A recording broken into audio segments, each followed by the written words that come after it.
आज मैं जिस जगह जा रहा हूँ वो लाहौर की एक तारीखी इमारत तो है ही, लेकिन इस इमारत के साथ दर्द की, मोहब्बत की, इंसानियत की, तकलीफ़ों की, खूबसूरती की, इंसान दोस्ती की, मोहब्बत की, शिकवों की बहुत सी कहानियां वाबस्ता हैं। मैं अब तक वहां जा नहीं सका था। आज हिम्मत बांधी है वहां जाने के लिए। तारीखी तौर पर तो इसकी बहुत अहमियत है, लेकिन अब तारीख से भी ज्यादा अहमियत यहाँ उन कहानियों की है, उन अदवार की है, उन रिश्तों की है जो बनते बिगड़ते बिखरते रहे। करेंगे शिकवाए जोरो जफा दिल खोल कर अपना, कि ये मैदान महशर है, न घर उनका न घर अपना। मकान देखा कि ये मुड़ मुड़ के ता हद्दे नजर अपना, जो बस चलता तो ले आते कफस में घर का घर अपना। बहे जब आंख से आंसू बढ़ा सोजे जिगर अपना, हमेशा मींह बरसते में जला करता है घर अपना। पसीना, अश्क, हसरत, बेकरारी, आखिरी हिचकी इकट्ठा कर रहा हूं आज सामाने सफर अपना।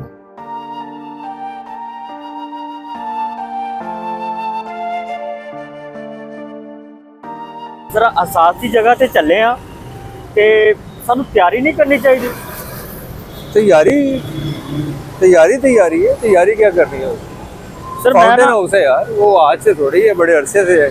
और डॉक्टर इमरान वैसे भी काफी बड़े समझदार आदमी है वो। सर मैं ना एको जी किसी भी जगह ते ना पहली बार जा रहा, बड़ी हसास जगह है, एक फीलिंग है, ते तैयारी होनी चाहिए सर। ये है तैयारी तो है। तैयारी क्या करनी है उसके लिए? आपको मैं समझता हूँ, आप समझ रहे हो कि जरा नॉर्मली लोग वहाँ नहीं जाते, हम जाएंगे, पता नहीं किस तरह के लोगों से मिलना पड़ेगा। साथ हमारे मेंटली प्रिपेयर्ड होना चाहिए, फ्रेश होना चाहिए। मैं समझा नहीं कि मतलब फ्रेश और मेंटली प्रिपेयर्ड कैसे होना है। मैं कह तो रहा हूँ कि डॉक्टर साहब, डॉक्टर इमरान एक बड़े अच्छे आदमी है वहाँ। यार कमर रुक, एक मिनट रुक। सर एखो जी जगह ते जान वास्ते ना थोड़ी ना एनर्जेटिक होना चाहिए, मेंटली यानी सुस्त नहीं होना चाहिए। तो आप क्यों सुस्त? आप जाओगे, जब लोगों से मिलोगे फ्रेश हो जाओगे, या आप घबरा क्यों रहे हो? सर घबरा नहीं रहा, एक कूजी हलीम है सर, जरा असी जाने आते थोड़ा। यार नहीं, मुझे भूख नहीं है, मुझे बिल्कुल नहीं है भूख सर भाई। सर मेरी रिक्वेस्ट तो सुनो सर मेरी गल तो सुनो सर। तुसी इंज ही कहंदे हो, तुसी वार्म अप होंदे दो नान खा जांदे हो। यार ये क्या बात हुई यार? सर कूजी हलीम है सर, प्लीज फ्रेश हो के चलांगे सर, तो मजा आ जाएगा, प्लीज आ जाओ। Thank you sir, thank you.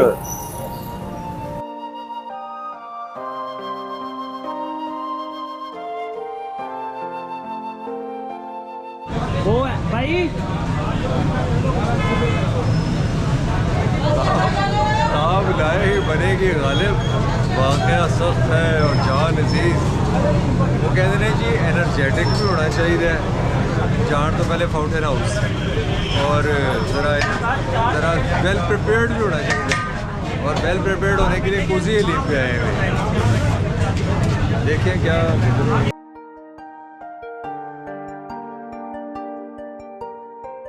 Leader साहब रशीदुल हसन ने एक अनोखी सी तजवीज़ हमेशा की तरह फिर पेश कर दी है कि जहां जा रहे हैं वहां दिल संभाल कर जाना चाहिए।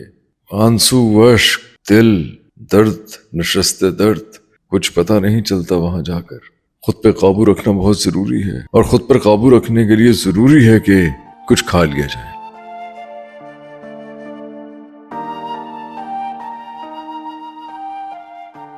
दुनिया में गमो इंदो, मोहब्बत में जलना मरना, हसद में कुड़ना, तकलीफ दुख, हर चीज का इलाज रशीदुल हसन साहब के पास खाने में है। और आज ये है कूजी हलीम। आप बैठे हैं यहाँ जनाब कूजी हलीम खाने के लिए। ते नाल नान ने ते कूजी हलीम है, ते खा रहे हैं जी, नाल सलाद है। अश्क न बहें, दिल न दुखे, खुद पर काबू न खो दें, इस दर्द का सामना कर रहे हैं जी यहाँ उजीरीम खाक।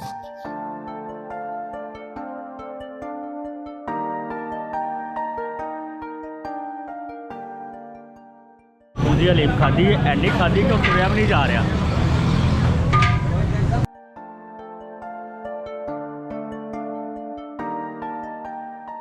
हम जा रहे हैं fountain house Lahore. Fountain house की इमारत मैं इस व्लॉग के बिल्कुल आखिर में दिखाऊंगा आपको। फाउंटेन हाउस वो जगह है जहां हसास लोग हैं, वो लोग जो शायद जमाने का सितम बर्दाश्त नहीं कर सके या ऐसी बेहिसी पैदा नहीं कर सके जो हम लोगों में है, जो समझते हैं कि वो किसी ज़हनी बीमारी का शिकार नहीं है। डॉक्टर अली मुर्तज़ा हमारे दोस्त हमेशा कहते हैं कि अगर आपके पास दिमाग है तो दिमाग की बीमारी भी होगी। यकीनन हम सब लोगों को कहीं ना कहीं कोई ना कोई मरज लाहिक है। ये और बात है कि हम कुआ को मुज़महिल नहीं होने देते, शायद कुछ डिफेंस मैकेनिज्म ऐसा अपना लेते हैं। वो डिफेंस मैकेनिज्म कोई बेहिस्सी भी हो सकता है या कोई जटाई हो सकती है या अनासर में एतदाल के लिए कोई और बंदोबस्त कर लेते हैं। लेकिन बहरहाल जो हसास लोग हैं वो आमतौर पे किसी न किसी जहनी बीमारी का जरूर शिकार होते हैं।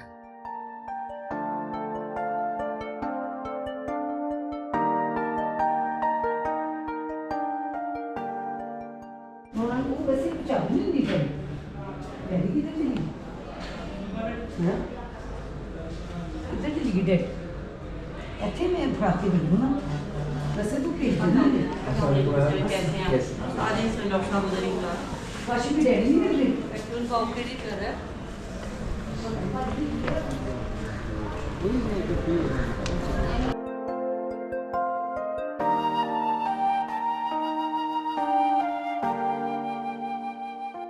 बहरहाल हम पहुंच गए हैं यहाँ डॉक्टर अली मुर्तज़ा साहब के पास। ये हमारे दोस्त हैं डॉक्टर अली मुर्तज़ा, बहुत ही मोहब्बत करने वाले हसास इंसान, दोस्त आदमी। बहुत लंबे अरसे से फाउंटेन हाउस को चला रहे हैं, दर्द का दरमान करते हैं। मैं तो पहली बार यहाँ आया हूँ, डॉक्टर साहब से मुलाकातें ज़रूर हैं, लेकिन मैं हिम्मत मुजतबा नहीं कर पाया था। आज आपके लिए, आपको दिखाने के लिए यहाँ आया हूँ। आप डॉक्टर साहब की बातें सुनिए।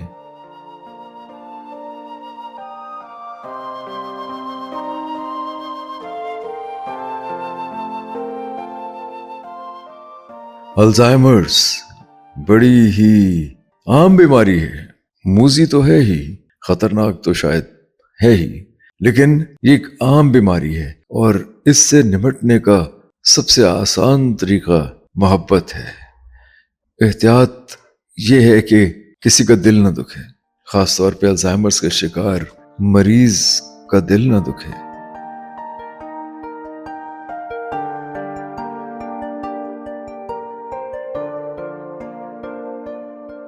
कभी बहन को आवाज, ये सुने कभी भाई को आवाज, सुने ना 3-3 बजे 4-4 बजे पूरी रात सुन ले। आवाजें तोड़ेंगी, पूरी रात आवाजें देती रहेंगी। अच्छा मैं जाऊंगा, बैठाऊंगा, एकदम मेरे पास आ जाएंगी, मेरे पास आके कहेंगी चल मेरे पास बेड में बैठा रहूंगा 2-2 3-3 घंटे। बैठने के बाद फिर अच्छा फिर कहेंगी, फिर माफी मांग देंगे बेफजूल। मैं कहा अभी आप मुझसे मुझे क्यों गुनाहगार कर रही है, मुझसे माफी मांग रही। अच्छा कल तुमने मुझे माफ, मैं को ना तुम ये माफ करो, आप मुझे माफ करें। पाँव पकड़ लूंगा, ओके सेट, बैठाऊंगा, सो जाएगी। आके मैं लेटूंगा, आके नीचे आके लेटूंगा। थोड़ी देर बाद आके पता लगेगा दरवाजा खोला है और गली में चली गई। गली में जाके दूसरे घर में जाके पत्थर मार दिया। अब वो भाई साहब मैं आया, फिर पकड़ा, फिर मैंने ऊपर की, फिर बहन को आवाज दे दी, फिर मुझे आवाज दे दी, फिर भाई को आवाज दे दी। हशर नशर हो गया। 8 साल से हम यही कर रहे हैं। अब ये आया मौका कि हमने कहा अब हम बर्दाश्त ये हुआ है कि अब हम खुद रो के हशर नशर हो गया कि यहाँ पर आए कि चले अब हम अम्मी को क्या करें, कमरे में बंद करते नहीं, कमरे में भी नहीं बंद कर सकते। उतना ख्याल करें, ये ना हो कि वो अपने आप को नुकसान पहुंचा। उतना ख्याल रखें जितना आपका किया था। हम यही कर रहे हैं सर। बस सर तो समझ लें, सीख लें, हमसे सीख लें, ये हमारा स्किल है, हमसे सीख लें। और करना सिर्फ यही है कि दवा खिलानी है और अपनी एनर्जी ना ज़ाया करना, जो अभी भी आपका हाल हो रहा है। आप बीमार हो जाएंगे, हमसे सीख लें सर, इसको सीख लें, आपकी ज़िंदगी आसान। सब को फालिज हुआ, अम्मी को देख के सबसे पहले फालिज मुझे हो गया। हाँ तो बस 8 साल से मुझे फालिज है, दवाइयाँ और- मैं खा रहा हूँ अम्मी को देख के। फालिज मुझे ऐसा हुआ 2.5 साल से मैं अपलाइज हो गया। लाओ जी अम्मा जी, ऐसे मिलेंगे तो ऐसे ही होगा ना।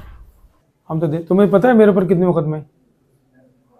पता है, कोई अंदाज़ा है? तुम्हें अंदाज़ा ही नहीं है सर। बीवी यहाँ पे एडमिट करा के जाती है, भाई जो है ना वो अदालत से एक पर्चे ले आता है कि अस्पताल वालों ने मिल के बीवी से हमारे भाई को यहाँ एडमिट किया।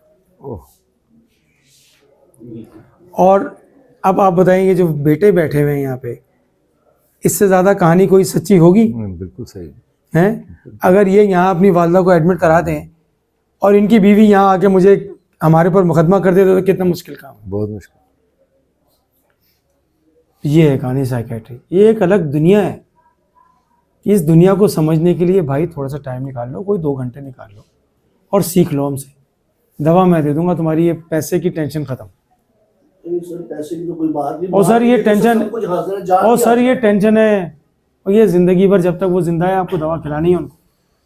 ये भी दवा बता खाती दूंगा। हैं वैसे अगर आप खिलाएं तो? नहीं खाती सर वो। नहीं सर, वो कभी भी नहीं खाएंगी। वो तो पता नहीं कहाँ से दवाइयाँ ले आती हैं। एक गोली अगर हम आप खा लें तो आप, मैं कहता हूँ ऐसे पलटेंगे और एक दिन सो उठेंगे नहीं। अम्मी 12-12 गोलियाँ ऐसे पत्तों के पत्ते खा जाती हैं दवा कोई नींद की गोली। नींद के।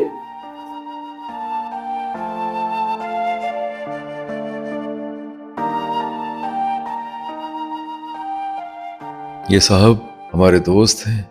इनकी कहानी ये है कि इनकी वालिदा अल्जाइमर्स का शिकार है, खुद पर काबू खो देती हैं, गली में निकल जाती हैं या बद्दुआएं देती हैं, रातों को उठ कर बैठ जाती हैं। जाहिर इनके लिए बहुत तकलीफ दे है ये सब कुछ, यहाँ भेजना चाहते हैं। लेकिन डॉक्टर अली मुर्तज़ा ने यही कहा कि जैसे उन्होंने आपको पाला था आपको भी पालना पड़ेगा। दवाएं खिलाने का तरीका सीख लिया जाए, क्योंकि वो दवाएं नहीं खाती। लेकिन ये साहब फरमा रहे हैं कि वो पता नहीं कहाँ से दवाएं ले आती हैं और बहुत ज्यादा दवाएं फांकती रहती हैं। खुद पर काबू खो दिया है, खुद पर काबू नहीं है, संभालना ही पड़ेगा। मैं इनकी तकलीफ को, दुख को जानता हूँ। यहाँ जो भी आएगा, यहाँ जो भी आता है, किसी तकलीफ ही के ज़रिए असर आता है, किसी अपने की तकलीफ के ज़रिए असर।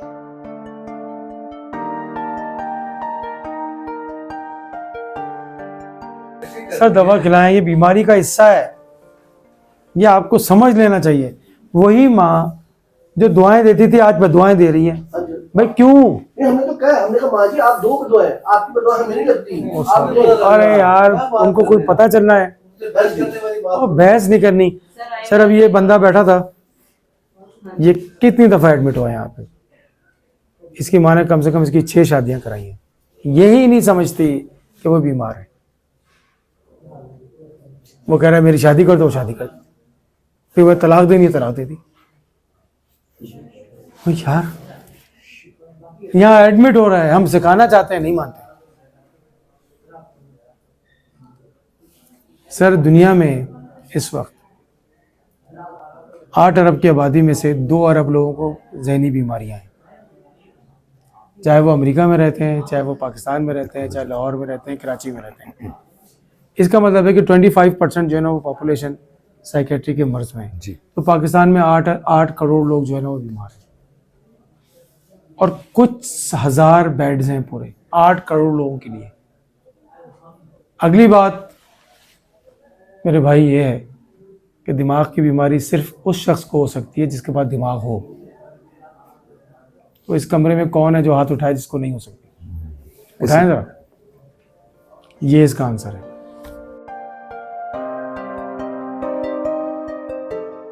दमे आखिर इलाज सोज़े गम कहने की बातें हैं। मेरा रास्ता न रोके, रास्ता लें चारा गर अपना। मुझे ए कब्र दुनिया चैन से रहने नहीं देती। चला आया हूं इतनी बात पर घर छोड़ कर अपना। शिकन आलूद बिस्तर, हर शिकन पर खून के धब्बे। ये हाले शामे गम लिखा है हमने ता सहर अपना। यही तीरे नजर तो है मेरे दिल में हसीनों के, जो पहचानो तो लो, पहचान लो तीरे नजर अपना।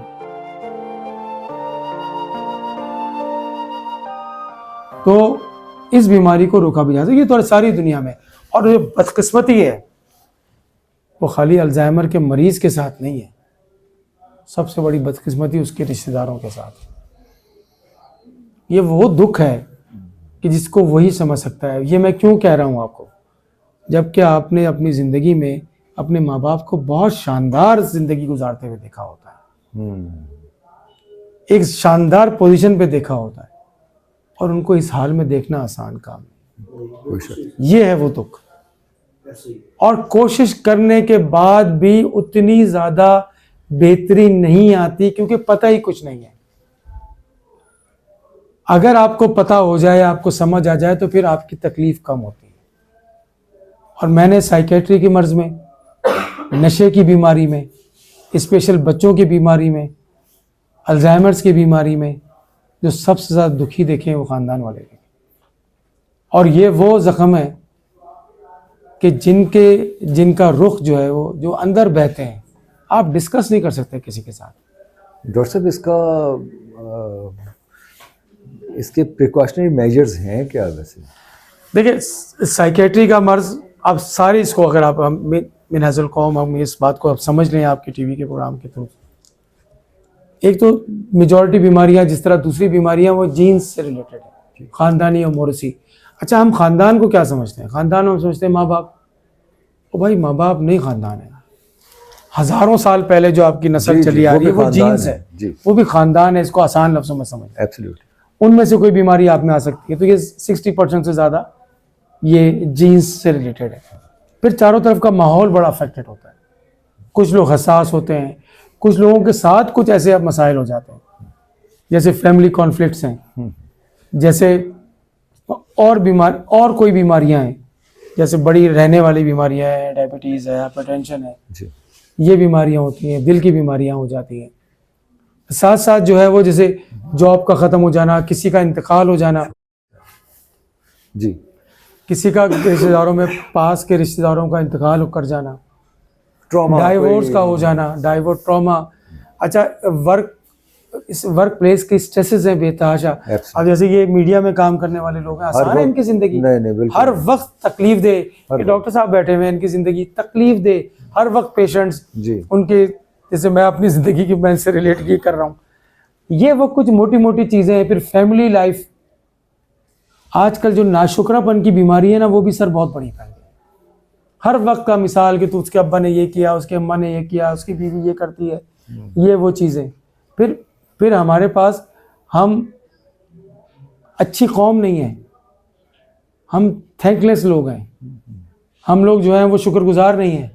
जो हमारे पास है हम उस पर शुक्र नहीं करते, हम लालच में लगे रहते हैं। मुकाबले की दौड़ है, वो वहाँ चला गया, वो वहाँ चला गया। यार, खाना तो एक ही रोटी खानी है ना सबने।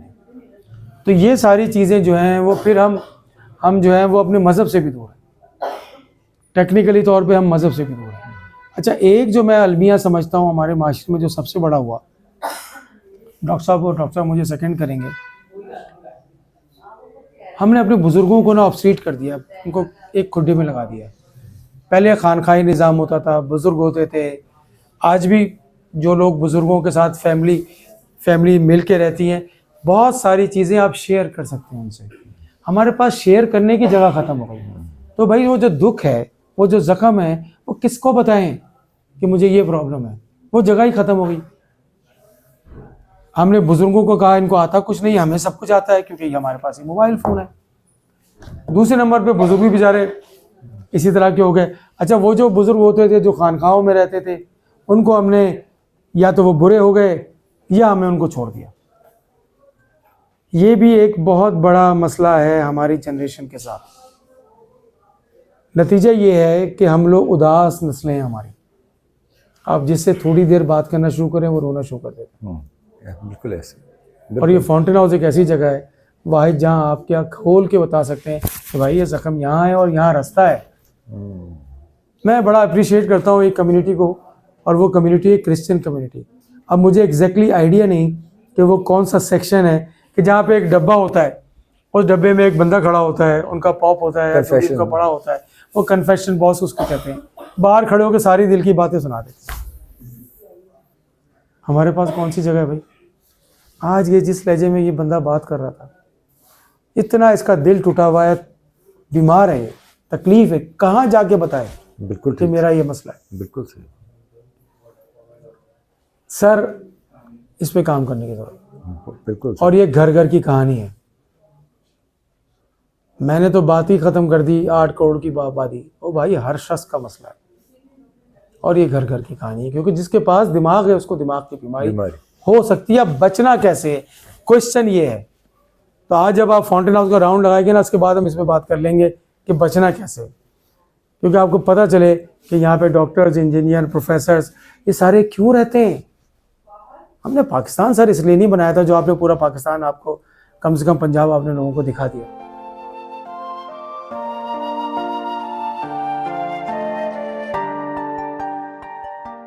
कमर उनको न आना था, न आए सुबह होने तक, शबे वादा सजाते ही रहे घर रात भर अपना।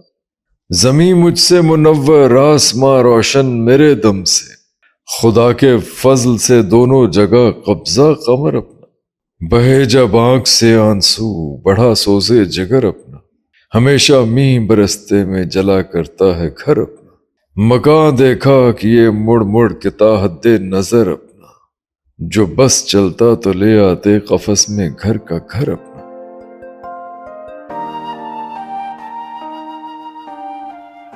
कहाँ रखें, क्योंकि या तो उसको जला दिया जाए या उसको आश्रम में रखा जाए। ये है वो जगह जिसको आश्रम कहते हैं। यहाँ वो लड़की रही। अच्छा। इस पीछे वाली बिल्डिंग, मेरे पीछे जहाँ स्कूल से आप आए, वो लड़की यहाँ पे स्टिचिंग एंड निटिंग यूनिट में काम करती थी। सर ये गंगाराम की बहू, इत्तेफाक से मेरा मुलाकात उनके पड़पोतों से दिल्ली में भी हुआ। ह्यूज कॉम्प्लेक्स, गंगाराम कॉम्प्लेक्स, जी, वहाँ पे ट्रांसप्लांट। यहाँ उसकी बेटी आई, पड़पोती, जो आज केशाराम जी, जो सेनेटर है अमेरिका में इस वक्त, उनको भी नहीं पता था कि उनकी परदादी यहाँ पे रही। अरे कोई हिस्ट्री नहीं। एक प्लेट है जो लगी हुई है यहाँ पे। इस जगह से वो तहरीक चली 1920-21 में। ये बिल्डिंग बनी 8-10 साल पहले बननी शुरू हुई होगी। जब तक गंगाराम जिंदा रहे उन्होंने यहाँ पे तहरीक चलाई कि बेवाओं की शादी कराई जाए, हिंदू बेवाओं की शादी कराई जाए। 20,000 बेवाओं की शादी कराई गई। राजा राम मोहन राय की तहरीक थी। जी। वो जो तहरीक थी 20,000 जब कराई गई, और उसका नतीजा ये था कि ये एक बैरियर तोड़ा जो बहुत मुश्किल था उस हिंदू माशरे में। सर बहुत, आप सोचिए उस बंदे की कमिटमेंट देखें। जी, लेकिन क्योंकि उनका अपने घर के अंदर मसला पैदा हुआ। ये वो बिल्डिंग है और ये वो स्कूल है जहाँ स्टिचिंग नीटिंग यूनिट थी। तो ये हिंदुस्तान की, उस ज़माने में हिंदुस्तान की सब कॉन्टिनेंट की तारीख का हिस्सा है। यहाँ से वो तारीख शुरू हुई सर। ये वो जगह है सारी। फिर 1970 के अंदर प्रोफेसर रशीद चौधरी को ये मौका मिला अमेरिका में जाने का, जिसका नतीजा ये हुआ कि फाउंटेन हाउस वहाँ पे उनको देखने का मिला, जो साइकेट्री का हॉस्पिटल था पहला। दूसरा साइकेट्री का हॉस्पिटल फाउंटेन हाउस ये है जहाँ बैठे हैं। और अब पूरी दुनिया में 550 है, लेकिन पाकिस्तान का फाउंटेन हाउस दुनिया का सबसे बड़ा फाउंटेन हाउस है। ये 800 बेड का हॉस्पिटल है। 400 यहाँ पे है, दूसरा शेखुपुरा में है, जिस फारूकाबाद 25 एकड़ पे बना हुआ है। ये बनाया गंगाराम सर? नहीं, ये तो गंगाराम का इंतकाल तो 1925-26 में हो गया। जब उनकी बेवा जो बहू थी वो रही, तो ये नहीं, वो तो पाकिस्तान बनने से पहले सब खत्म हो गया था। ये आश्रम था? ये आश्रम ही था। ये बेवा आश्रम है जिसको आपको दिखाते हैं अभी। ओके। वो बेवा आश्रम दिखाते हैं, लेकिन मैं फाउंटेन हाउस की बता रहा हूँ बात सर। तो फाउंटेन हाउस की तारीख इंशाल्लाह रास्ते में आपसे डिस्कस करते हैं। Done sir.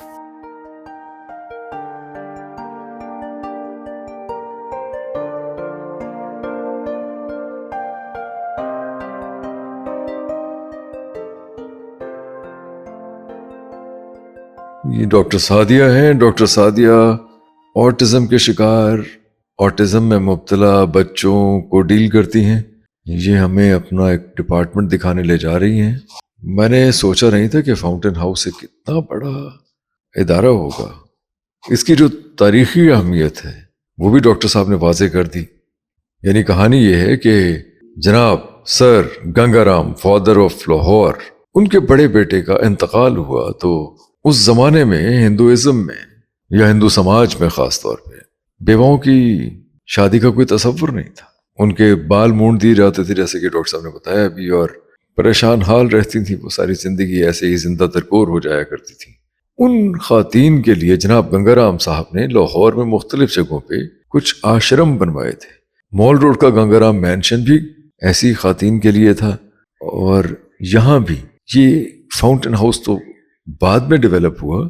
जो इमारत हम आपको दिखाएंगे वो इमारत दरअसल जनाब गंगाराम साहब ने बनवाई। सोशल वेलफेयर डिपार्टमेंट से आते हैं, सोशल वर्कर डिपार्टमेंट से आते हैं, और डिफरेंट यूनिवर्सिटीज़ के साथ हमारे MOU हैं जहाँ से लोग आते हैं। अच्छा, ये हमारा हॉल है जिसको आप देख रहे हैं। यहाँ आप डिफरेंट तरह की पेंटिंग्स देख रहे होंगे।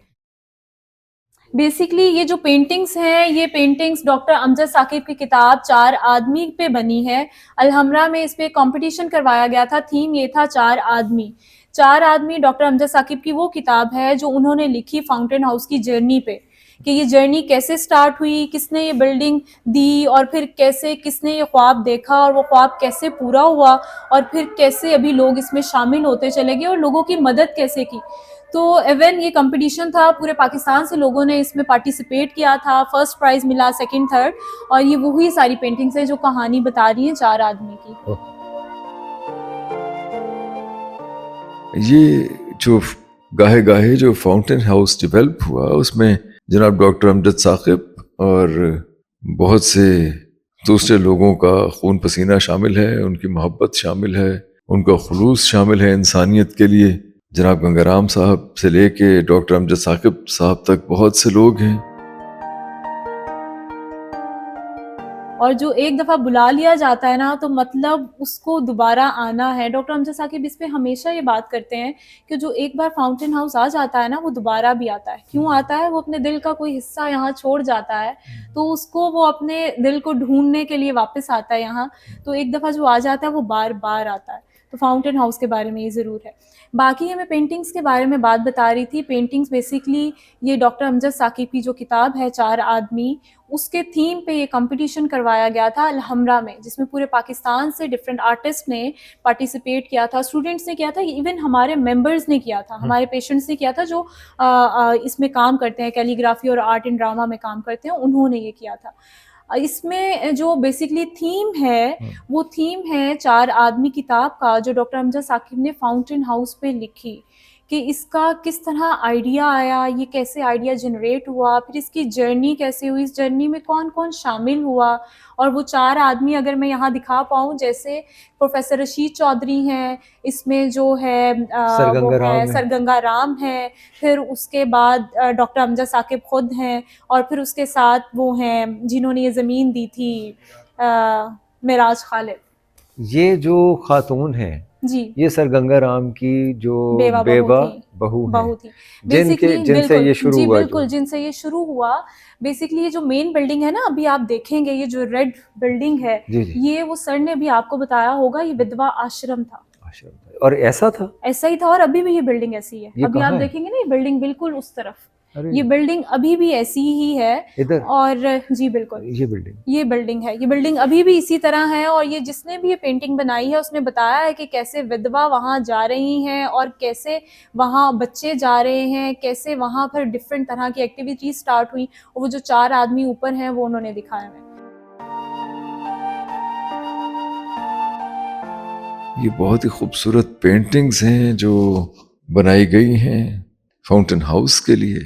राज़े दिल क्यों ना कहूँ सामने दीवानों के, ये तो वो लोग हैं अपनों के ना बेगानों के। वो भी क्या दौर थे साकी तेरे मस्तानों के, रास्ते राह तका करते थे मैं खानों के। बादलों पे ये इशारे तेरे दीवानों के, टुकड़े पहुंचे हैं कहाँ उड़ के गिरीबानों के। बादलों पे ये इशारे तेरे दीवानों के, टुकड़े पहुंचे हैं कहाँ उड़ के गरीबानों के। कमर जलालवी मुसलसल याद आ रहे हैं मुझे तो। कमर जलालवी के अशार हैं, गज़लें हैं जो मैं पढ़ता चला जा रहा हूँ। इन पेंटिंग्स को देखता हूँ, एक पूरा समाज है, पूरा दौर है, एक तहजीब है, एक ज़माना है, पूरा कल्चर है, अंदर की दुनिया है, इंसान के दर्द की दुनिया है, मोहब्बत की दुनिया है, तसव्वुर की दुनिया है। तो सब ने अपने तौर पे कोशिश की है कि डिपिक्ट कर सकें उस सारी चीज़ को, उस थीम को जो उस किताब में है। वो किताब ज़रूर पढ़िएगा। उस किताब को हमारे यहाँ एक स्कॉलर आते हैं, उन्होंने बताया कि वो अपने जुमा के खुतबे में उन्होंने उसका एक चैप्टर पढ़ाया, मैं हाजिर, बिल्कुल वो पढ़नी और चाहिए। वो ज़रूर पढ़ना चाहिए कि जिसमें ये बताया हुआ है कि किस तरह इंसान सर्व करता है और कैसे इंसान की नेचर है और क्या सारी चीज़ें, बहुत खूबसूरत है। और इन पेंटिंग्स की आपके यहाँ सिग्निफिकेंस और क्या है? सर हमारे यहाँ हमारा एक पूरा यूनिट है। जब हम रिहैबिलिटेशन के प्रोसेस में पेशेंट को लेके आते हैं, मेंबर को लेके आते हैं, तो हमारे यहाँ डिफरेंट यूनिट्स हैं जिसको अलाइड हेल्थ थेरेपीज़ हम कहते हैं, अच्छा अच्छा। जिसमें वो पेंटिंग्स भी सीखते हैं, जिसमें वो स्टिचिंग सीखते I हैं, see. जिसमें वो साइको ड्रामा करते हैं, जिसमें वो लाइब्रेरी जाते हैं, कंप्यूटर सीखते हैं। ये सारी चीज़ें हैं जो अंदर वो करते हैं।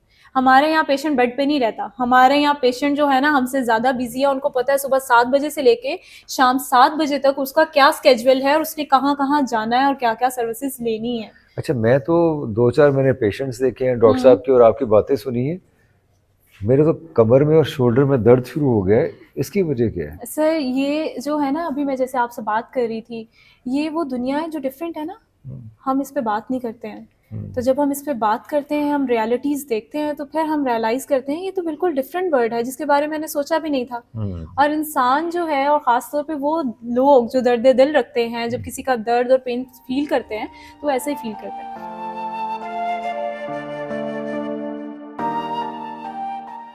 आप रंग देखिए, रंगा रंग दर्द है, दर्द के रंग देखिए, ख्याल के अंजुम, जिगर का दर्द, दिल के दाग, सब मुतरश्शे हैं इन पेंटिंग्स में। लेकिन इसमें आपको ये बहुत जल्द ठीक भी हो जाएगा। उसकी रीज़न ये है कि जब आप देखेंगे ना कैसे यहाँ फैमिली बनी हुई है, कैसे एक पेशेंट का हाथ थाम लेता है, कैसे साइकोथेरेपिस्ट और इवन हमारे ऐसे कंपैशन होम भी हैं जहाँ एक माँ है और 7 बच्चियाँ हैं। वो माँ हमारी यहीं की स्टाफ है, लेकिन वो माँ है, उनके साथ रहती है, उसी तरह बच्चियों की तरह बिहेव करती है। तो फिर आप फील करेंगे खुशी, वो मोहब्बत जो हम शायद बाहर की दुनिया में भी नहीं देखते। अच्छा, ये child assessment and treatment centre है फाउंटेन हाउस, जहाँ डिफरेंट लोगों के लिए काम कर रहा है, एडल्ट्स के लिए काम कर रहा है, ख़वातीन, मर्द, नशा के जो आदि अफराद हैं, इस तरह के लोगों के लिए काम कर रहा है। वहाँ बच्चों के लिए भी काम कर रहा है। हमारे 3 स्कूल हैं, स्पेशल स्कूल हैं। एक तो लाहौर में है, क्योंकि हमारी 3 ब्रांचेस हैं, लाहौर में, फारुखाबाद, शेखुपुरा में और सरगोदा में। तीनों ब्रांचेस के स्कूल हैं, स्पेशल स्कूल हैं जो बच्चों को सर्व करते हैं। हमारा ऑक्यूपेशनल वोकेशनल सेंटर है जो HRC BRC अभी आपको दिखाया जाएगा। उसके अलावा हमारे बच्चों की 2 सेंटर हैं, एक तो child assessment and treatment centre है और एक ऑटिज़म असेसमेंट सेंटर है।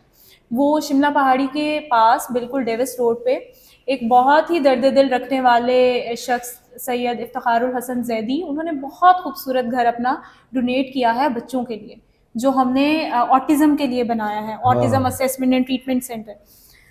तो ऑटिज़म इसलिए मैं कह रही हूँ कि ऑटिज़म समझा जाता है अमीरों की बीमारी है, क्योंकि गरीब ना तो इसको डायग्नोज करवा सकता है और ना ही इसका ट्रीटमेंट करवा सकता है। तो फिर हमने वो बेसिकली रखा है ऑटिज़म के बच्चों के लिए। अच्छा, ये जो है यहाँ हर तरह के बच्चे जो न्यूरो डेवलपमेंटल डिसऑर्डर के साथ आते हैं, मतलब स्पेशल नीड्स के साथ आते हैं, उन बच्चों का इलाज किया जाता है। ये पहला psychological assessment and session room है, प्लीज़ आइए।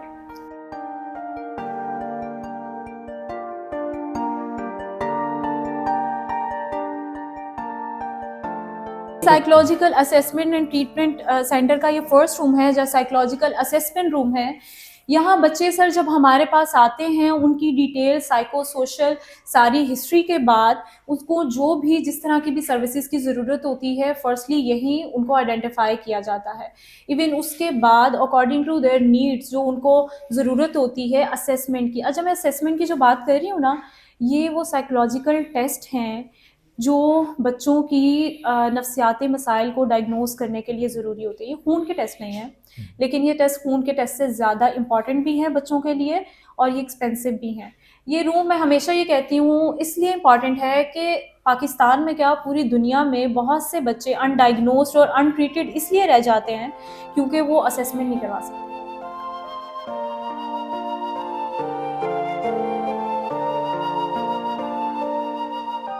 अच्छा मैम, फॉर एग्जांपल ये 5 साल का बच्चा है for example, ये वैसे ज़्यादा बड़े हैं भी नहीं तो ये इन्होंने इसको उठाया है, इससे आप कैसे असेस करेंगी बच्चे की ज़हनी कैफियत? सर जैसे इन्होंने आते ही इस गाड़ी को उठाया, इस ट्रेन को, और उसके व्हील को गोल गोल घुमा रहे हैं, पूरी कार की निस्बत अगर व्हील पे फोकस कर रहे हैं, तो ये ऑटिज्म का एक फीचर है जिसमें बच्चे गोल चीज़ों को, पूरी गैजेट्स को नहीं, उसमें से स्पेसिफिक पार्ट पे फिक्स हो जाते हैं। जैसे ऑटिज्म के बच्चे व्हील, बोतलों के ढक्कन, गोल चीज़ें, गोल गोल स्पिन करना, टो वॉकिंग करना। अगर कोई ऑटिज्म का बच्चा आएगा तो एक तो वो कार उठाएगा, दूसरा वो है उसके व्हील को देखेगा, और एक इम्पॉर्टेंट चीज़ ये है कि अगर आप इस तरह अगर इन्हीं को हम ऑब्जर्व करें तो इर्द गिर्द जो भी एक्टिविटी हो रही है ना, उसमें इंटरेस्ट लेने की बजाय वो अपनी दुनिया में रहेंगे।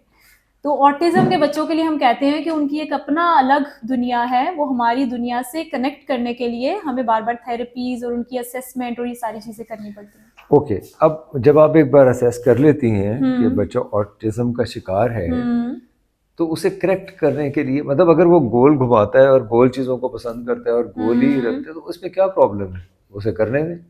सर अगर वो फिक्स हो जाए, फॉर एग्जांपल अगर आप सारा दिन, एक बच्चा सारा दिन अपने कमरे में रहे और उसको दुनिया का पता ही ना हो, माँ आवाज़ दे रही है, वो अपने नाम पे रिस्पॉन्स ना करे, और जब उसके कानों का टेस्ट करवा जाए, कान तो बिल्कुल ठीक है, जब बच्चे को, अगर बच्चा आई कांटेक्ट नहीं देता तो वो बोलेगा ही नहीं, और कम्युनिकेशन इन बच्चों में वर्बल नॉन वर्बल कम्युनिकेशन नहीं होती है, वो बोलते नहीं हैं, वो बात नहीं करते हैं। हमारे पास 8 साल का बच्चा आएगा और माँ बताएगी वो बोलता नहीं है, बात नहीं करता, अपनी दुनिया में रहता है, तो ये ऑटिज्म है।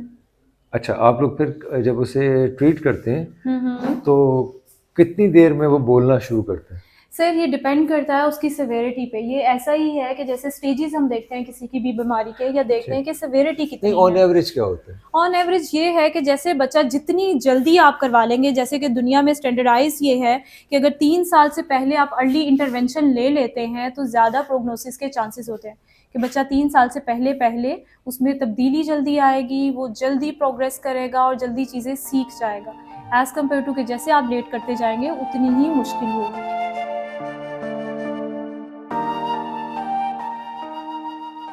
डॉक्टर सादिया ये बता रही हैं कि बच्चों को, ख़ासतौर पे जो ऑटिज़म का शिकार बच्चे हैं, उन्हें किस तरह से ट्रीट किया जाता है, कैसे उनकी बीमारी को डायग्नोज किया जाता है, कैसे उनकी नफ्सियाती उलझनों को महसूस किया जाता है, कैसे उन नफ्सियाती उलझनों को सुलझाया जाता है। रशीदुल हसन साहब एक 5 साल के बच्चे की तरह से बिहेव कर रहे हैं। उन्होंने आके गाड़ी को उठाया और गाड़ी के पहियों को अपनी हथेली पर चलाया। डॉक्टर सादिया का कहना है कि आमतौर पे जो ऑटिज्म का शिकार बच्चे होते हैं उनमें ये अहम चीज़ है कि वो फोकस करते हैं किसी एक चीज़ पे, बाकी सबसे नाबलद हो जाते हैं या गैर महसूस तरीके से ओब्लिवियस हो जाते हैं बाकी इर्द गिर्द के माहौल से, अपने गिरदोपेश से। अब ये इत्तेफाक है कि रशीदुल हसन साहब ने भी एग्जैक्टली वही किया।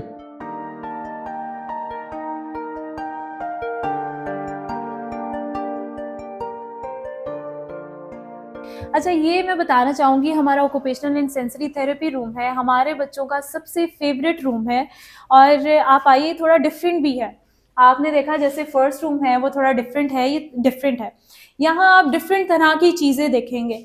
यहाँ आपने फ्लोर सेटिंग देखी है, यहाँ आप स्टफ टॉय देखेंगे, यहाँ आप डिफरेंट तरह के ऐसे साउंड मेकिंग देखेंगे, गैजेट्स जो साउंड प्रोड्यूस करते हैं। यहाँ आपको बहुत कामनेस फील होगी, ब्लू लाइट और ये सारी चीज़ें।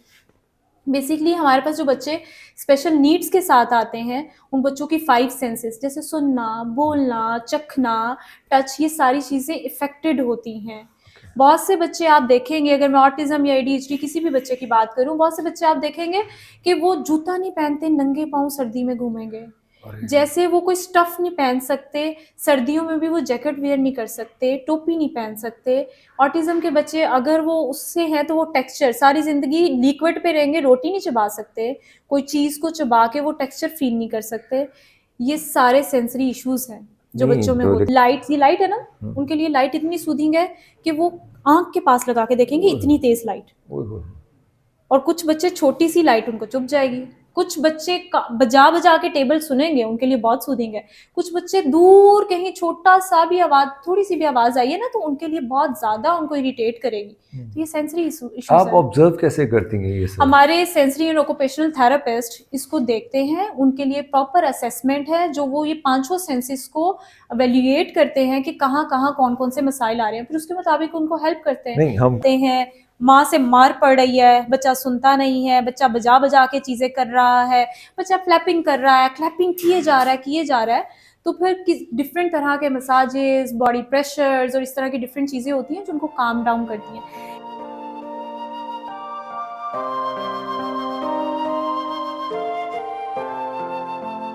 रास्ते बंद किए देते हो दीवानों के, ढेर लग जाएंगे बस्ती में गरीबानों के। ना अज़ां देता ना होशियार ब्राह्मण होता, दर तो इस शेख ने खुलवाए हैं बुतखानों के। ये तो जमाना है जिसने यहाँ तक पहुंचा दिया इंसान को। आप दिन रात सवारा करे गेसू तो क्या, कहीं हालात बदलते हैं परेशानों के। लेकिन बहरहाल फाउंटेन हाउस वाले दिन रात एक किए हुए हैं, ये गेसू संवारते हैं तो परेशानों के हालात बदलते हैं।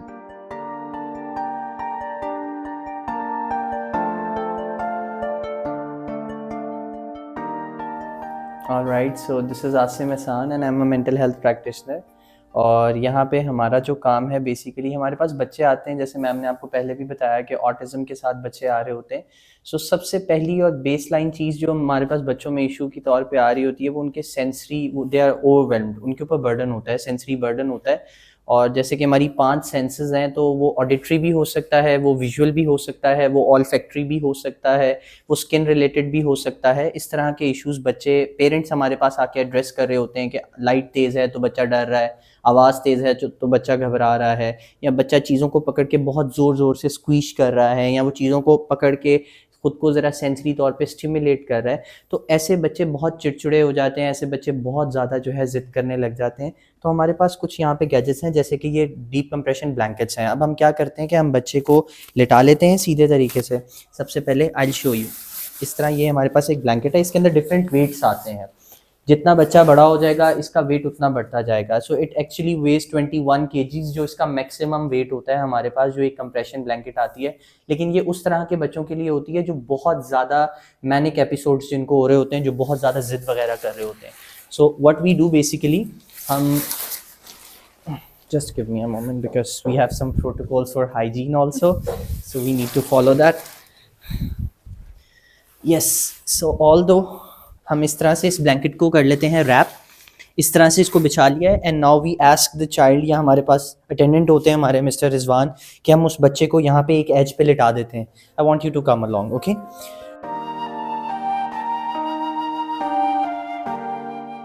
मना कर गिरिया शब पे न ये फूल हंसें, लाले पड़ जाएंगे बादे सबा जानों के। लीजिए साहब, अभी एक नया मरहला आया है। रशीदुल हसन साहब को इस कापट में लपेटना है। हम ये इसलिए कर रहे हैं ताकि आपको बताया जा सके कि बच्चों को किस तरह से ट्रीट करते हैं, उन्हें कंफर्टेबल करने के लिए, उन्हें तहफ़्फ़ुज़ का एहसास दिलाने के लिए, उनसे अपनाइयत का इजहार करने के लिए, उन्हें अपना बनाने के लिए। बाहर की दुनिया हमारी अंदर की दुनिया पे किस तरह से असरअंदाज होती है, ये अगर हम समझ पाएंगे तो हम लोगों की नफ्सियाती उलझनों को, बच्चों की, बूढ़ों की, बड़ों की नफ्सियाती उलझनों को भी समझ सकेंगे।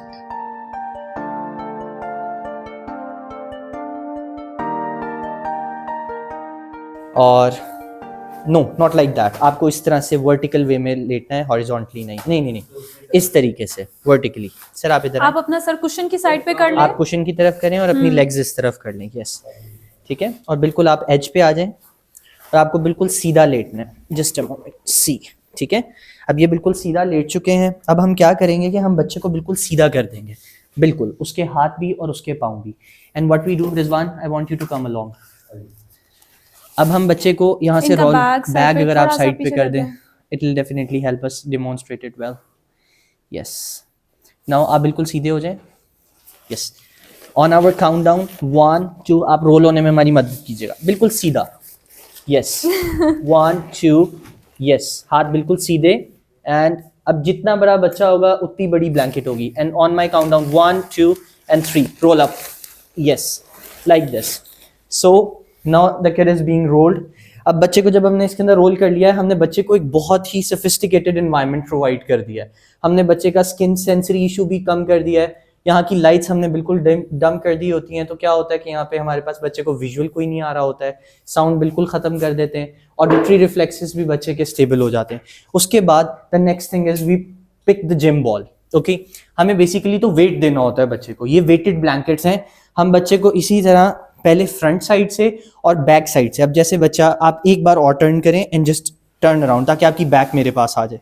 यस, सो हम बच्चे की बॉडी के ऊपर डीप प्रेशर जो है उसे सीक करते हैं।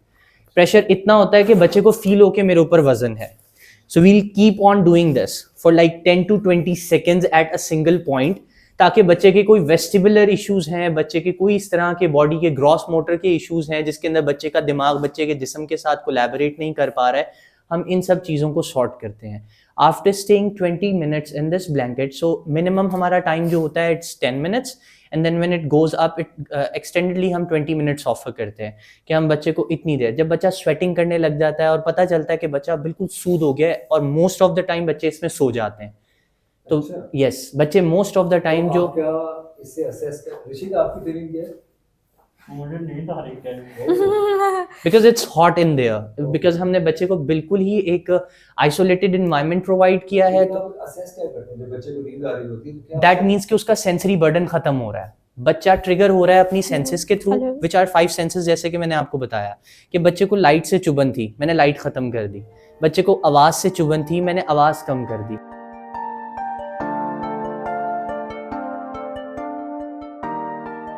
आज तक तो मेरी कश्ती ने ना पाई मंजिल, काफिले सैकड़ों गुम हो गए तूफानों के।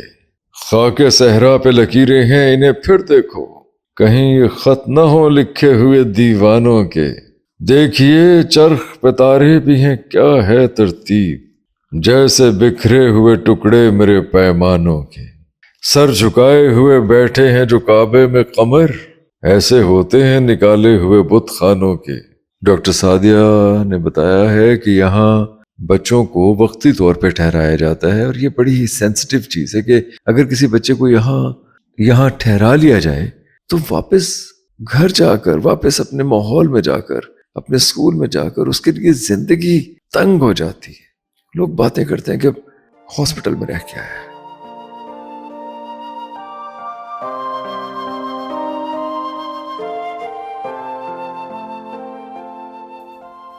और जैसे कि मैंने इसके बारे में बताया, इसी तरह यहाँ पे स्पीच एंड लैंग्वेज पैथोलॉजिस्ट का रूम है। जब बच्चा स्पेशल नीड के साथ होता है ना, तो उसको डिफरेंट तरह की सर्विसेज चाहिए होती हैं, जिसमें 8 से 10 प्रोफेशनल मिलकर काम करते हैं। जैसे स्पीच एंड लैंग्वेज पैथोलॉजिस्ट है, ऑक्यूपेशनल सेंसरी थेरेपिस्ट है, क्लिनिकल साइकोलॉजिस्ट है, उसके अलावा फिजियोथेरेपिस्ट होगा, क्लिनिकल डाइटिशियन होगा, मेडिकल ऑफिसर होते हैं, साइकेट्रिस्ट होते हैं, इवन हमारे यहाँ सोशल वर्कर है। ये बड़ी खूबसूरत बात है कि हमारे यहाँ जो बच्चे आते हैं ना, एक बार रजिस्टर हो जाते हैं, फिर उनको कॉल की जाती है। अगर 15 दिन बाद, 1 हफ्ते बाद उनका विजिट है, उनको फ़ोन करके पूछा जाता है कि आप खैरियत से हैं, आपका बच्चा खैरियत से है, आपने यहाँ से जो ट्रीटमेंट लिया क्या आप उससे सेटिस्फाई हैं, और अगर आप कोई बताना चाहें, फीडबैक देना चाहें, अच्छा कल आपकी अपॉइंटमेंट है, कल आपने इस टाइम आना।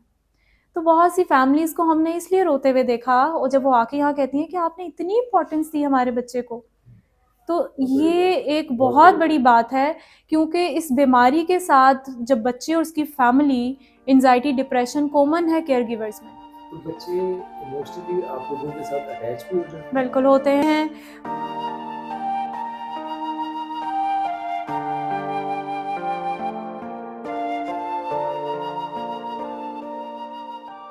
हालांकि यहाँ वही आता है जो जमाने में फिट इन नहीं हो रहा होता, जमाने के साथ नहीं चल सक रहा होता। जमाना तो तमाम मकरूहात को अपने अंदर समो के एक बेहिसी के साथ चलता चला जा रहा होता है, और वो जो बेहिस नहीं, वो जो हसास है, वो जो दरवाजे बंद नहीं कर सकता, वो जो स्विच ऑफ नहीं कर सकता अपने माइंड को, जिसके अंदर इंसानियत की रमक बाकी है, वो बेचारा एबनॉर्मल कहलाता है। कौन एबनॉर्मल है, कौन नॉर्मल? इंसानियत से मोहब्बत एबनॉर्मल चीज है, किसी के दुख का एहसास करना एबनॉर्मल है। एबनॉर्मलिटी क्या है और नॉर्मल क्या है, हम बेहिस समाज में रहते हुए शायद कभी डिफाइन न कर पाए।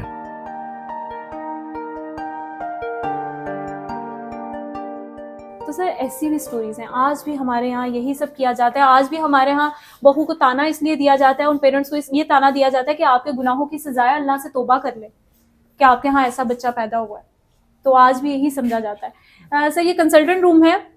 बेसिकली हमारा ये जो प्रोजेक्ट है ना, nationally professor doctor Nazish Imran जो कि हेड ऑफ डिपार्टमेंट हैं म्यो हॉस्पिटल में, family and child and family psychiatry department की, वो नेशनली इसको हेड कर रही हैं। और इंटरनेशनली प्रोफेसर अफजल जावेद और प्रोफेसर जीशान, प्रोफेसर वकार अजीम, ये वो सारे इंटरनेशनली वो साइकेट्रिस्ट हैं, चाइल्ड साइकेट्रिस्ट, जो इसको हेड भी करते हैं, सपोर्ट करते हैं हमारी सारी चीज़ों में।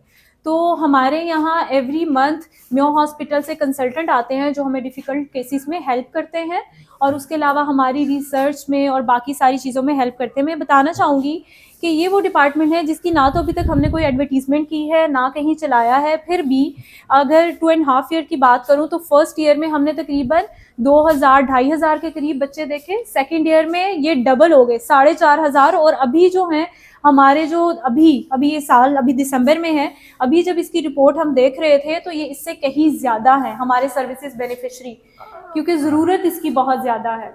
इसलिए मैम आपके ख्याल में कितने और या कितनी ज़्यादा कैपेसिटी और होनी चाहिए बच्चों के हवाले से? सर अगर मैं ये कहूँ कि बच्चों के हवाले से, क्या मैं साइकेट्री के हवाले से कहूँ, पाकिस्तान की आबादी कितनी, 14 करोड़ 24 करोड़, और इसमें से साइकेट्री 25% ऑफ द पॉपुलेशन, कितने होंगे? 2-2.5 करोड़। और साइकेट्रिस्ट कितने हैं हमारे पास? साइकेट्री वो तो कम है, लेकिन 500, सिर्फ 500। और जगह और ये हॉस्पिटल और ये सब? सर पाकिस्तान में अगर मैं कहूँ तो मेरी इंफॉर्मेशन के मुताबिक ये एशिया का सबसे बड़ा इदारा है जो रिहेबिलिटेशन पे काम कर रहा है। आपको हर हॉस्पिटल में अगर साइकेट्री का डिपार्टमेंट मिलता है तो वो ट्रीटमेंट कर रहा है, रिहेबिलिटेट नहीं कर रहा। ये एक डिफरेंट कॉन्सेप्ट है। ट्रीटमेंट का मतलब है पेशेंट आया, उसको इमरजेंसी की ज़रूरत हुई, उसको कुछ दिन वार्ड में रखा, उसको दवाइयाँ दी, कुछ सेशन किए, बाद में फॉलोअप सेशन पे बुला लिए, ये सारी चीज़ें। रिहेबिलिटेशन का मतलब है कि पेशेंट आया, उसको ट्रीट किया, उसको साइकोथेरेपी की और मुमकिन कोशिश की डिफरेंट तरह की चीज़ों से कि वो दोबारा सोसाइटी में फिट इन हो जाए, रिहेबिलिटेट हो जाए, जो पहले जिस फंक्शनिंग पे था वो वैसे ही वो सारी चीज़ें करने लगे। तो ये कॉन्सेप्ट बहुत ज़्यादा डिफरेंट है। एक मिनट,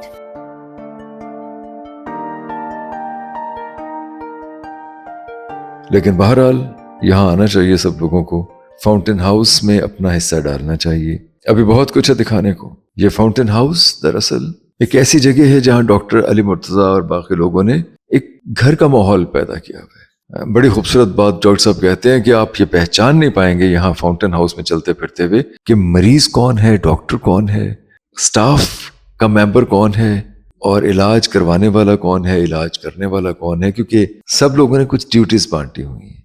लोग एक घर की तरह से यहाँ रहते हैं, किसी हॉस्पिटल की तरह से नहीं रहते, एक दूसरे से कनेक्टेड रहते हैं।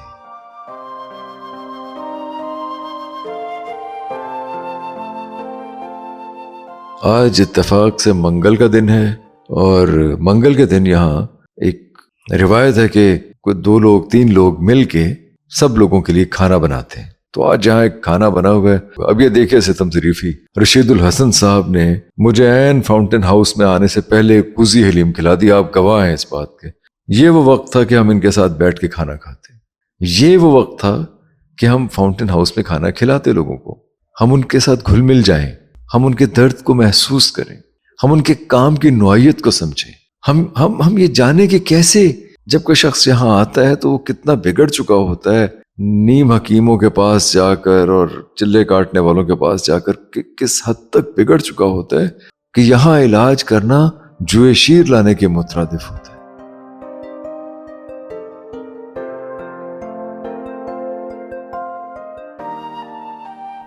अच्छा, यहाँ की खूबसूरत बात यह है कि आप मेंबर्स को पहचान, स्टाफ मेंबर कौन है और पेशेंट मेंबर कौन है आप नहीं पहचान सकेंगे। अभी दो लोगों ने सलाम किया, आप इसमें से डिफरेंशिएट नहीं कर पाएंगे कि इस घर का मेंबर कौन है और मरीज स्टाफ कौन है और स्टाफ कौन है, मेंबर है या वो कौन है, आपको ये पता नहीं चलेगा क्योंकि हमने यहाँ पे घर वाला कॉन्सेप्ट रखना है। यानी यहाँ सारे लोग जो हैं वो हम सब के माँ बहन बहन भाई हैं, हम लोग तो एक ख़ानदान की तरह से हम रखते हैं।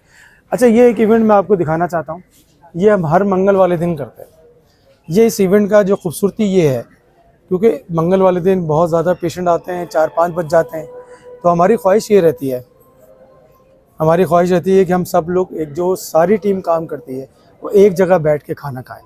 क्योंकि फाउंटेन हाउस में रोज़ खाना बहुत अच्छा मिलता है, लेकिन ये खाना डिफरेंट है। अच्छा, डिफरेंट क्यों है? हमारे में से कोई एक स्टाफ कहता है कि जी ये खाना मेरी तरफ से, अरे तो वो अपने घर से जो है ना वो खाना बना के लाता है। ये कहानी 3-4 लोगों से शुरू हुई थी, जो आज 80 लोगों तक चली गई है। तो 80 लोगों का खाना वो एक बंदा या 2 बंदे या 3 बंदे मिल के अपनी जेब से अपनी तरफ से लेके आते हैं। बर्डन फाउंटेन हाउस में नहीं, हर ट्यूसडे को। ये तो बहुत ज़्यादा ये आप अच्छा, हमारा बड़ा एक ज़बरदस्त किस्म का इसमें स्लोगन है कि एक दफ़ा खिलाओ और 80 दफ़ा खाओ। वाह। तो उसमें एक तो खूबसूरती ये है कि शर्त एक और भी है कि ये घर से बना के लाना है, सादा खाना होना चाहिए, मोहब्बत होनी चाहिए, खुलूस होना चाहिए। मेंटल हेल्थ को ठीक रखने के लिए छोटी छोटी से काम हम करते हैं सर। हम उस बहाने बहुत सारा स्टाफ जो मेरे साथ या आप सीनियर्स के साथ नहीं बैठ पाता, वो वहाँ साथ बैठ के खाना खाता है और एक खाना होता है। तो वैसे भी फाउंटेन हाउस में एक ही खाना पकता है, तो चेयरमैन से लेके स्वीपर तक खाते हैं, लेकिन इस खाने की खूबसूरती है कि स्टाफ का दिल उसमें शामिल है। डीजे साहब, ये वो जगह है जहाँ ये सब लोग इकट्ठे होते हैं। वैसे तो रोजाना ही खाना खाते हैं, लेकिन मंगल का दिन कुछ ऐसे है कि एक दूसरे के लिए खाना बना कर लाते हैं और सब लोग यहाँ इकट्ठे हो जाते हैं। ये लोग खाना खाते हैं, मोहब्बत जगांगत का एहसास होता है, रिश्ते का एहसास होता है। यही इनके रिश्ते हैं। यहाँ जॉब करने वाले, काम करने वाले लोग महज तनख्वाहों के लिए काम नहीं करते, क्योंकि ये काम जो यहाँ किया जाता है महज तनख्वाहों के लिए नहीं किया जाता। यहाँ अगर काम किया जाता है तो सिर्फ दर्द बांटने के लिए किया जाता है, अपने अंदर की दुनिया को, अपने अंदर के इंसान को सुकून देने के लिए किया जाता है। और इन लोगों में मैं ये महसूस कर रहा हूँ, इनके साथ बैठे हुए, इनकी बातें, इनका ताल्लुक, इनका ख्यालात, हर चीज इस फाउंटेन हाउस के गिर्द घूमती है, यहाँ के लोगों से मुताल्लिक होती है। अभी इन्होंने कुजी हलीम खाया है। सिंपल, बस शामिल हो जाइए। शामिल होना है। सर बिल्कुल बैठे, आए, आपको बिठाते हैं। इधर कुर्सियाँ कम खाली हैं, इधर सर इधर आ जाएं।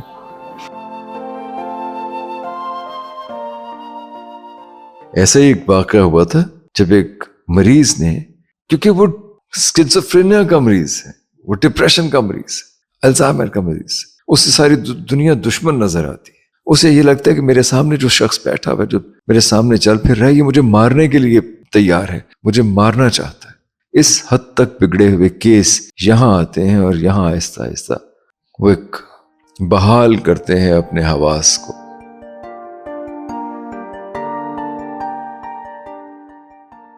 ऐसे हुआ, डॉक्टर साहब, आपने महसूस किया होगा, डॉक्टर साहब के कमरे के अंदर बैठे हुए, हम लोग दूर बैठे हुए थे।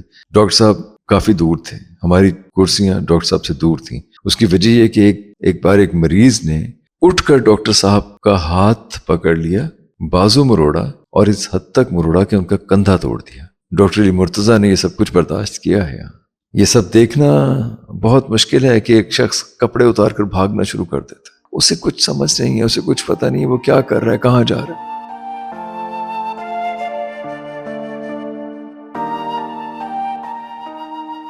लीजिए साहब, इजाजत दी है हमने, हम जाएंगे आपको दिखाने के लिए वो तारीखी इमारत जहां से फाउंटेन हाउस का ये पूरा तसव्वुर डेवलप हुआ था, जो जनाब गंगाराम साहब ने बनाई थी, जहां बेवाओं का आश्रम था।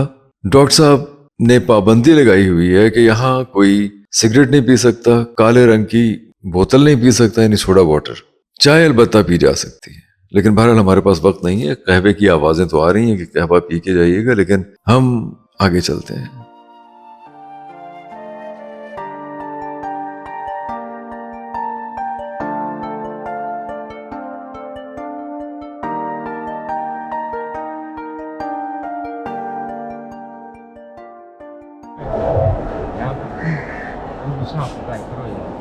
सुना कि उधर बैठना था, वहाँ पर पैरानॉर्मल एक्टिविटी की चीज़ें अच्छी अच्छी हुई थी। अच्छा, कोई ऐसा ख्याल आता था कि कुछ होने वाला है? वो वाकई हुई थी। होता था। जी। आपको ठीक लग रहा है कुछ? वो क्या करते हैं? वो भी उधर ही थे, रेस्टोरेंट में बढ़ रही थी। अच्छा, बट टिक्के पे? नहीं बढ़ सकता रेस्टोरेंट। हाँ हाँ, वहाँ होता है। अच्छा, चल पब्लिक कितना सर है? ये 4.5 महीनों को पहले पहले कब से आया?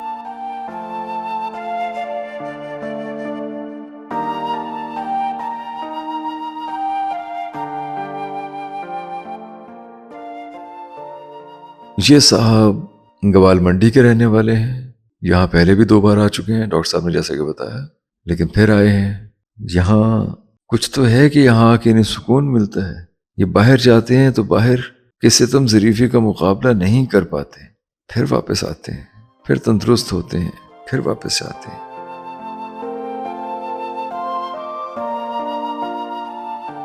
तो ये वो बिल्डिंग है जो आप देख रहे हैं आज।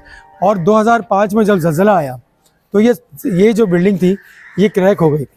अच्छा। लेकिन हमारे बोर्ड ने और ख़ास तौर पे हमारे जो चेयरमैन हैं और उन सब ने मिलकर ये डिसाइड किया कि इस बिल्डिंग को इसको दोबारा उसकी शक्ल को मेंटेन रखना चाहिए, कोई चीज़ ख़राब नहीं होनी चाहिए। तो हमने इसकी छतें बदल दी, लेकिन बिल्डिंग का फसाड आपके सामने है, बहुत खूबसूरत है और वैसे का वैसा वैसे ही मेंटेन है। और आपको मैं अंदर जाके 2-3 चीज़ें दिखाना चाहूँगा सर। जो रह गई हैं।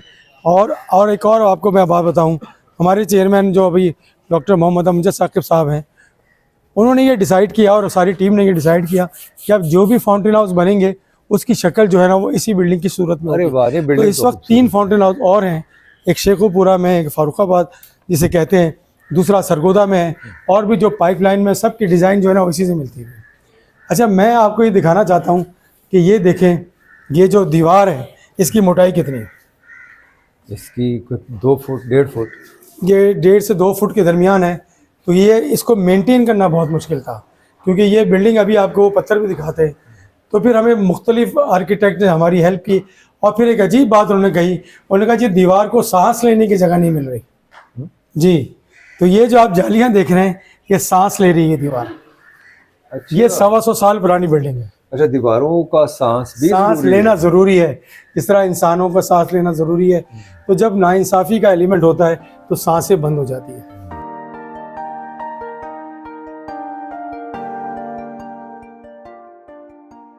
लीजिए साहब, आपको दिखाते हैं यहाँ से ये इमारत, जैसा कि डॉक्टर साहब बता रहे हैं, ये है वो शानदार इमारत।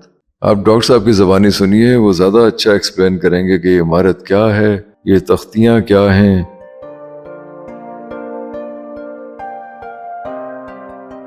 क्या 2 लाइनें पढ़ने वाली हैं सर। सबसे ऊपर वाली हिंदू विडोज होम, ये ओरिजिनल प्लेट है जी, और नीचे लिखा है gift of one who feels for widows. वाह। अच्छा, ये है 125 साल पहले। उस जमाने में ये लिखना बहुत बड़ी बात थी ये। अच्छा, लेकिन हमारे पास एक तारीख मौजूद है, और तारीख क्या है कि 1500 साल पहले एक आदमी ने उस कल्चर में, जहाँ पे औरतों की कोई इज्जत नहीं थी, 2 दफ़ा की बेवा खातून से शादी की, अपने से 15 साल बड़ी। हमारी ये रिवायत है, बिल्कुल हमारी ये रिवायत है। तो ये तो 125 साल पहले की बात है। बिल्कुल। लेकिन तो ये बहुत ही घुटन ज़दा मुआशरा था औरतों के सर, खास तौर पे। ये जिस जगह पे आप खड़े हैं, हाँ जी सर देखें ना, ये भी जो बेवा आश्रम है ये भी कोई रहने की जगह है। मैं अपना एक्सपीरियंस आपको बताता हूँ, मुझे मौका मिला इंडिया को 11 दफ़ा जाने का। अच्छा। तो मैं वहाँ पे, हैदराबाद दक्कन एक स्टेट है जहाँ मेरे एक अजीज़ रहते थे, वहाँ की एक सेंटर है, दारुल खिलाफा है, जिसको निज़ामाबाद कहते हैं। मैंने वहाँ पे जाके इस तरह के ओल्ड हाउसेस और बेवा आश्रम देखे हैं। वहाँ पे मैंने औरतों का हाल ये देखा था कि उनके बाल यहाँ से साफ थे, गंजा किया हुआ था, और एक सफ़ेद साड़ी में देखा है। अब का मुझे नहीं पता, ये जो 90s की बात मैं बता रहा हूँ आपको। अच्छा। मैंने अपनी आंखों से देखा है, उन्हें बच्ची से लेकर बूढ़ी तक वो अंदर ही रहती थी जो बेवाएं हो जाती थी। लेकिन यहाँ जब रही हैं तो तारीखी तौर पे यहाँ तो कुछ ऐसा नहीं सर। ये एग्जैक्टली उसकी जितनी डिस्क्रिप्शन मैं बता रहा हूँ वो जितनी हमें मालूम है क्या हाल था। लेकिन मेरे ख्याल से बेवा आश्रम इतना खूबसूरत बिल्डिंग बनाना, उसमें ऐसा नहीं होता होगा, क्योंकि उन्होंने स्टिचिंग और निटिंग यूनिट भी बनाया हुआ था। आप इस बिल्डिंग को देख के पता चलेगा आपको कि यहाँ पे किस तरह औरतों को इज्जत मिलती होगी जब वो दीवारों के सांस का ख्याल रख रहे हैं। ये सब जनाब गंगाराम साहब ने बनाई है, sir Gangaram, father of Lahore, sir Gangaram. और कौन सा समाज है? वो हिंदू समाज जहां औरतों को सती किया जाता था। बेवाह की शादी करना तो बहुत दूर की बात है, ये तो ब्राह्मण समाज के आने के बाद बहुत डेवलपमेंट हुई, लेकिन उससे पहले तो हिंदू समाज बहुत ही सख्त समाज था, खासतौर पर खातन के लिए। एक एक चीज़ जो है वो आपके सामने मौजूद है, किस तरह से ये बिहेवियर्स।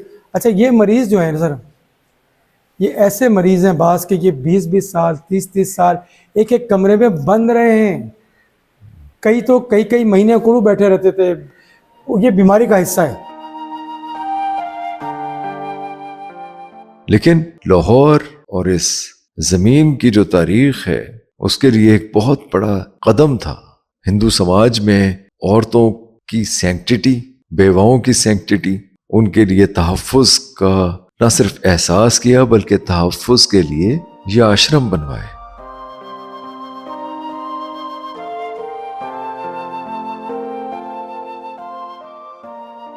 और ये वो दौर है जिसमें सर गंगाराम ने बेवाओं के लिए मैंशन बनाए, बेवाओं के लिए आश्रम बनाए, उनके लिए हॉस्टल्स बनाए, उनकी शादियां करवाईं। और हाँ, ये बात भी दुरुस्त है, हमारी बहुत ही मोतबर फॉलोअर जनाब मिदत आंटी साहिबा ये फरमाती हैं कि भाई बिल्कुल किया, जनाब गंगाराम को साथ सलाम है ये सब करने पे, लेकिन 1400 बरस पहले इस्लाम ने औरतों को ये हक दिया था।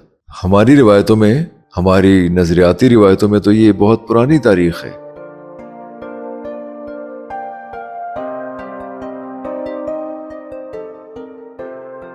आज मैं सुबह जब फाउंटेन हाउस में आया, दाखिल हुआ, कुछ देर मैंने बातें सुनी डॉक्टर साहब की, तो मुझे महसूस हुआ कि मेरे कमर में और कंधों में दर्द है। मैंने डॉक्टर सादिया को ये बताया कि मैं जब से यहाँ आया हूँ, मैं जब से ये बातें सुन रहा हूँ, मेरे कंधे और कमर में दर्द हो रहा है। तो डॉक्टर सादिया ने मुझे बताया कि ये एक ऐसी फीलिंग है जो हो जाती है, ये एक डिप्रेशन है, ये डिप्रेशन है। आप इस डिप्रेशन से आहिस्ता आहिस्ता निकल आएंगे और फिर आपका जी चाहेगा कि आप बार बार फाउंटेन हाउस आएं, इन लोगों से मिलें, इनके दर्द का दरमा करें, इनके दर्द को बांटें, इनके दर्द को महसूस करें।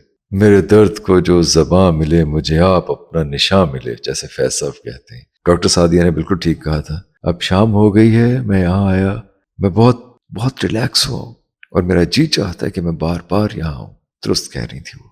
डॉक्टर अली मुर्तज़ा से इजाज़त देते, आप हमारे साथ रहिए, अपनी राय दीजिए, अपने कमेंट कीजिए। आपकी राय, आपके कमेंट बहुत मोतबर है हमारे लिए।